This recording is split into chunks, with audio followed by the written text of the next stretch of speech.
calling Native men bad apples, and that as a Native woman and seeing all of these men around me, my brothers, my cousins,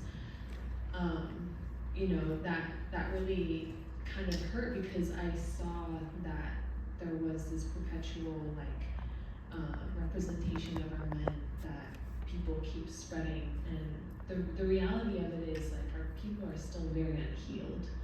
There's a lot to unpack, and everything he said is exactly what is right, and I think the more work our men do to heal themselves and to be good members of our communities, that perpetual negativity will just go away.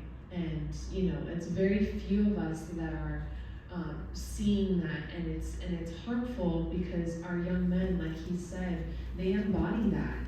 And if people constantly tell them you're a bad apple, that's all they're going to think of themselves, and that's who they're going to end up being. And so the more we uplift each other and teach our young men and show them healthy ways of coping, show them healthy ways of showing up for one another. And there is that toxic masculinity thing where it's oh, don't show your emotions, don't cry, you're be a man. That is not a thing our people practice. That is foreign to us, because our men were so powerful in who they were because they processed their emotions, because they expressed it, because they had a community that believed in them, that loved them, and made them feel empowered in who they were to fully show up in a community that they feel supported in and support them right back. So it is a beautiful thing, and I want to hand it off to Casey really quickly, but to see young men like Xiuhtezcatl, and I know some of his friends and some of the other men in our Native community that are doing beautiful things, they are setting that example, and it is a beautiful thing to witness.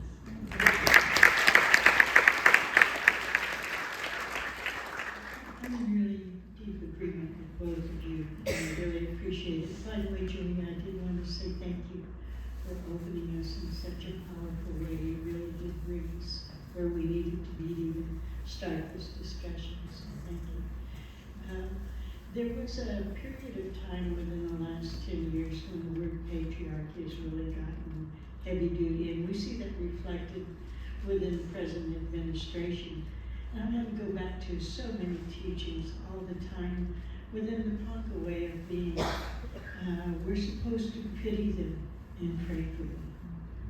Those particular white supremacists that are doing what they're doing, not only inflicting that on us, but also that is their legacy for their own people. Pity them. That's heavy, it's ugly. But also the other word that was coming up along with toxic masculinity was misogyny, right?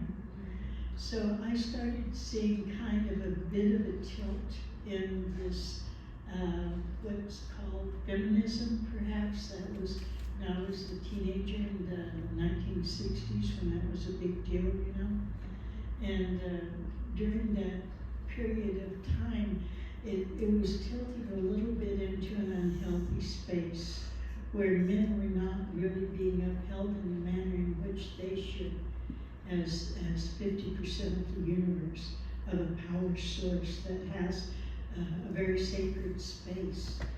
And so I found a word called misandry.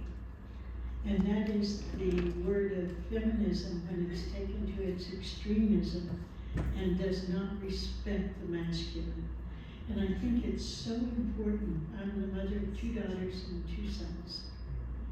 And of course they had mom and a daddy, that balance be what we all strive for. It's really important to me to help both my daughters be incredible daddies and my sons are incredible moms, because we have to have all of that energy poured into the generations to come and to equalize the respect that goes in both directions. Thank you. Thank you all for that an important perspective. I'd like this next question to go to any one of you to address, but I'd like to hear first from Casey and Xiuhtezcatl. The film very effectively exposes the continued economic and cultural marginalization of Native peoples in our country.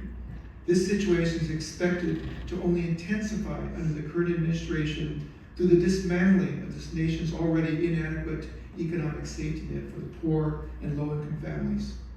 At a time when we are experiencing unprecedented attacks on both our Mother Earth and the most marginalized people in our society, including millions of our undocumented immigrant relatives, how do we think we as Native and Indigenous people of Indigenous descent should step up as a community? So first Casey, then Xiuhtezcatl. Yeah, oh, that's easy. Thanks for that question.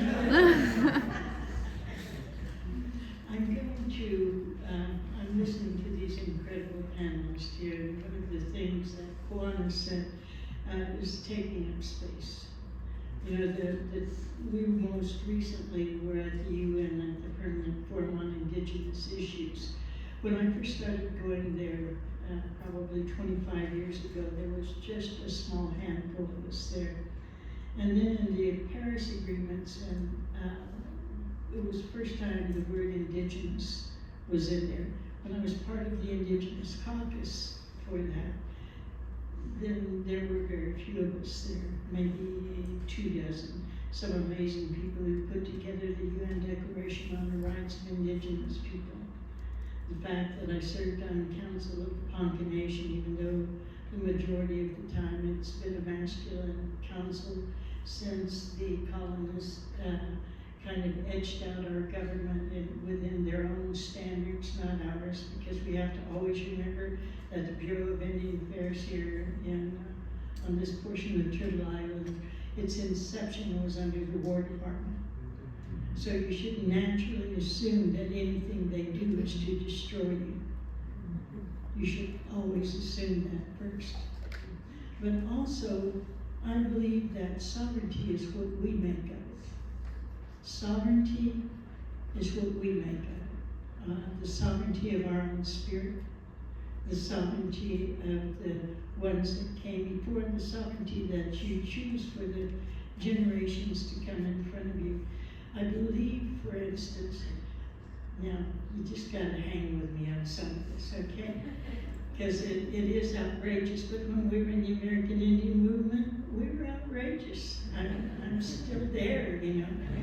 And so this dummy that's in the White House right now,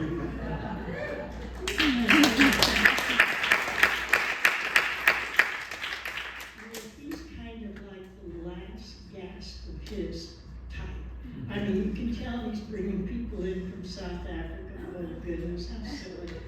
This is so outrageous. But, so he's saying, cut down all the federal parks. People can't be people can't be employed there so much, we're gonna doge them out, right?